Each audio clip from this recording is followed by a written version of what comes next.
इस समय कांग्रेस, जब मैं ये यहाँ पर इन लोगों से बातचीत कर रहा हूँ, ठीक उसी समय दिल्ली में इंडिया गठबंधन की बैठक चल रही है। तो अगर इसी तरह का माहौल उधर होगा तो 2024 के लिए एकता की कैसे बात होगी जी।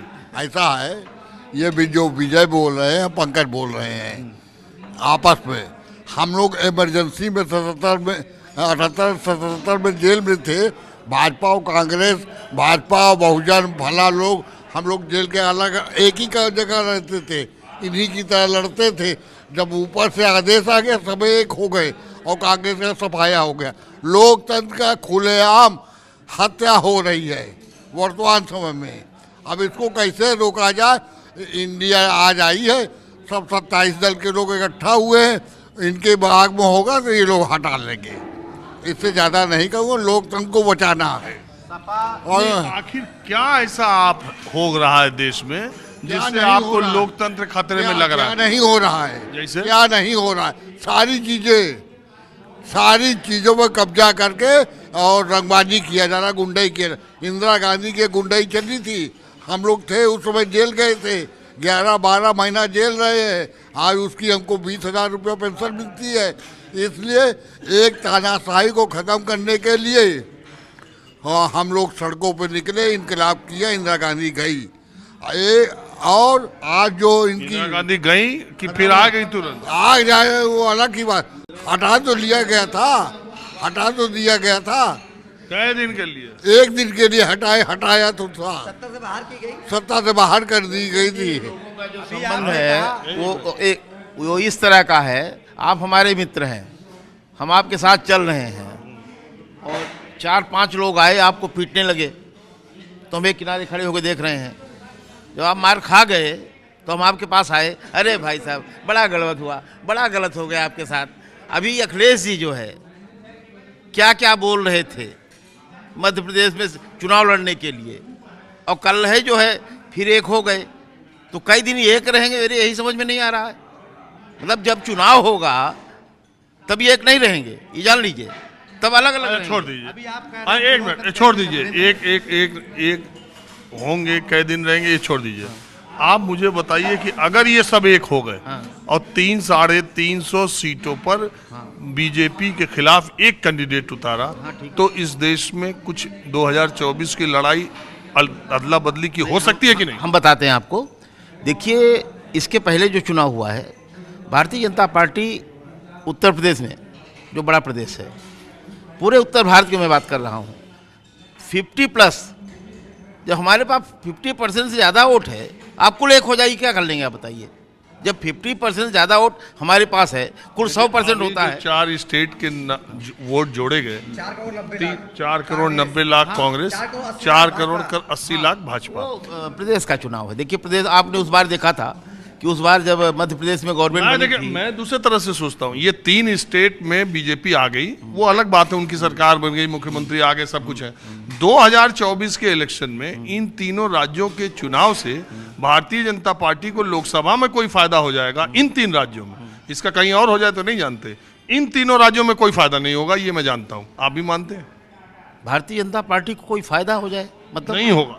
नहीं होगा मतलब आज जो भारतीय जनता पार्टी है जहाँ पे है, आपका कहने का मतलब कि उतने वोट परसेंटेज से नहीं, मेरा ये कहने का मतलब कि उन तीनों राज्यों में केवल 3 सीटें कांग्रेस के पास हैं। अब समझ गए। हाँ, तो 24 में कांग्रेस का उसमें नुकसान कितना? नहीं, मैं आपकी इस बात से सहमत हूँ कि जितनी सीटें मैक्सिमम थी वो पूरे उत्तर भारत में लगभग मिल चुकी हैं। मैं आपकी मिल चुकी हैं ना। देखिए, 1 सीट, 2 सीट, 4 सीट, हम उसकी बात नहीं कर रहे हैं, पर उत्तर भारत में जितना हमको मिलना था। अब यूपी पे आ जाइए। देखिए, यूपी एक ऐसा स्टेट है जहाँ पे हमारे पास पिछली बार हम फर्स्ट टाइम 71 सीट थी हमारे पास, 71 थी नहीं, 73 थी, और इस बार हमारे पास 63 है। तो एक तो कम से कम 12 से 15 सीट जो है इस बार हम यूपी में कवर कर लेंगे, 78 पहुँच जाएंगे। इसमें कोई दो राय नहीं, क्योंकि हमारे योगी जी का जो काम है, देखिए यहाँ की जनता चिल्ला रही है। और राम मंदिर भी है। राम मंदिर तो ठीक है। राम मंदिर के अलावा योगी जी का जो लॉ एंड ऑर्डर है वो बहुत सुपर हिट हो गया है।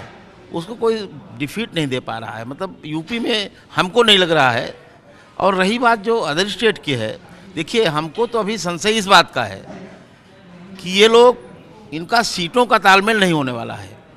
केजरीवाल कहेंगे दिल्ली में, वही तो मैं कह रहा हूँ, छोड़ ये तो सबको देखने में लग रहा है कि कैसे होगा, लेकिन मान लीजिए अब जो परिस्थितियां हैं, 141 सांसद, 228 सांसद कुल हैं दोनों सदनों में, विपक्ष के 228 सांसद हैं, जिसमें 141 लेकिन इनको बाहर कर दिया गया, बाहर कर दिया। अब 87 बचे हैं, अभी पता नहीं क्या वो भी चले जाएं। बड़ी अजीब बात है। तो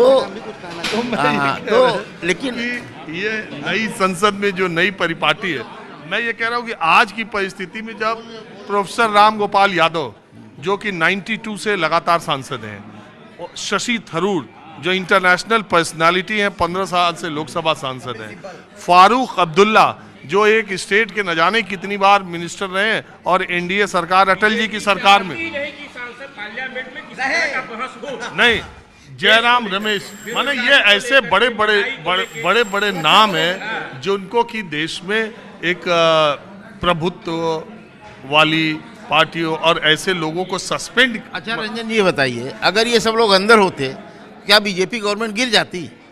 हम आपकी बात मैंने मान लिया। अच्छा, ये सब एक मिनट, अगर ये सब सरकार बनना बिगड़ना नहीं है, दूसरी ये बात प्रजातंत्र है ना। आप जो है प्रजातंत्र, सरकार किसी की आ जाए, लेकिन क्या इस संख्या में सांसदों को अगर कोई जवाब मांगे आप सस्पेंड कर दोगे? हम आपकी इस बात से सहमत हैं कि सांसदों को भी अपने आचरण और मर्यादा को ध्यान में रखना चाहिए। हम जिस तरह से सांसद सदन के अंदर, आप तो कई बार देख चुके हैं, उत्तर प्रदेश में विधानसभा देख चुके हैं। सुनिए एक मिनट, आप सांसद की मर्यादा और आचरण की बात कर रहे हैं। रमेश बिधूड़ी ने क्या बोला पूरे देश ने सुना। उसको सस्पेंशन, उस सांसद के सस्पेंशन का, उनको कोई सजा देने का, उनको उस मर्यादा का कोई एक्शन नहीं होगा। प्रताप सिम्हा बीजेपी के सांसद होंगे, उनके पास पर ये लड़के गए थे और उन्होंने बवाल काटा, उनके खिलाफ कोई कार्रवाई नहीं होगी, पूछताछ नहीं होगी। लेकिन आप जो है, जो गृह मंत्री से सवाल पूछ रहे हैं, आप उनको सस्पेंड कर दे रहे हैं। विपक्ष कह रहा है ये लोकतंत्र की हत्या है, और सरकारी पक्ष कह रहा है कि एक छोटे से मुद्दे को बिना मतलब का तिल का ताड़ बनाकर संसदीय कार्य में बाधा डाल रहे हैं, सरकार के काम को रोक रहे हैं, बिलों को बनाने में, कानून को बनाने में आप रोक रहे हैं। इससे अच्छा आप बाहर जाइए, सस्पेंड। सरकार ये तय कर ली कि विपक्ष की क्या भूमिका है। भारत दुनिया का सबसे बड़ा लोकतांत्रिक देश है। लोकतंत्र से चुने हुए सांसद अगर वो अपनी मांग कर रहे हैं कि देश का गृह मंत्री पार्लियामेंट में आके बयान दे, तो बयान कमेटी बना दी है लोकसभा अध्यक्ष ने। मणिपुर की घटना पे माननीय प्रधानमंत्री जी बयान नहीं देंगे। मतलब आप एकदम लोकतंत्र की हत्या करके एक राजा की इच्छा ही कानून, राजा की इच्छा ही कानून, राजा जो कहे वही सब सच है, उसमें किसी साक्षी और गवाही की कोई जरूरत नहीं है। अभी आपने कहा कि भाजपा कैसे आप माने लोकतंत्र खत्म है। जिस देश में आरबीआई के गवर्नर को इस्तीफा देना पड़े, चीफ जस्टिस को अपनी बात रखने के लिए आपका सहारा लेना पड़े, ये लोकतंत्र की हत्या नहीं तो और क्या है। ये जो 3 चुनाव हुए हैं, ये भाजपा का अंतिम चुनाव है। इस चुनाव के बाद भाजपा का नास्तनीभूत हो जाएगी। दुनिया में कोई भी व्यक्ति जो अहंकारी हुआ है, उसका अहंकार खत्म हुआ है। ये तो मैं आपकी बात, अहंकार की बात मानता हूं, लेकिन जहां तक चुनाव की बात है, एक भी चीज इस चुनाव में ऐसी नहीं दिखी है जिससे भाजपा खत्म हो जाए। मात्र छत्तीसगढ़ में 33,000 वोट भारतीय जनता पार्टी को कांग्रेस से ज्यादा मिला। अगर 33,000 वोट कांग्रेस को मिलती तो वहां पे छत्तीसगढ़ में कांग्रेस की सरकार होती। अरे बीजेपी, अगर मैं कहूं आपकी, बीजेपी तो 33 लाख वोट कांग्रेस को और ज्यादा दे दे, सीट अपने पास ले। मध्य प्रदेश में भी, राजस्थान में भी और छत्तीसगढ़ में आपको नकार दिया। आप सरकारी तंत्र का जितना दुरुपयोग कर सके हैं उतना दुरुपयोग करके आप चुनाव जीते हैं। तेलंगाना में हाँ मैं मानता हूँ, एक मिनट मैं मानता हूँ। मोदी जी कहते हैं मोदी जी का युग है, मोदी जी की सब कुछ, और मोदी जी की रणनीति तेलंगाना में काम नहीं करती क्या? कैसे आपके वहाँ 8 यार, जब तेलंगाना में कांग्रेस जीती तो कह रहे हैं बीजेपी की रणनीति काम नहीं की, और जब जहाँ बीजेपी जीती तो कह रहे हैं सरकारी सिस्टम से जीत गए। उनका जादू वहाँ क्यों नहीं चलता? अब आप जादू पे आ गए। अरे भाई, नहीं, हर जगह ये अपना लोकतंत्र में अपनी ये बात रखने के लिए अपना अपना सिस्टम डेवलप। अभी आपने कहा, अभी एक देसी कहावत है, सुपुआ बोले बोले चलनिया बोले जिक्रे 72 छेद। 10 साल से आप 28 दलों की सरकार चला रहे हैं, आप उधर बात नहीं करेंगे। अब 26 दलों की अगर बैठक होती तो आप कहते हैं 26 दल इंडिया, 26 दल इंडिया। अरे कोई ये भी तो कहेगा 28 दल एनडीए, 28 दल एनडीए। इस बात को भी तो आपको रखना पड़ेगा कि नहीं रखना पड़ेगा?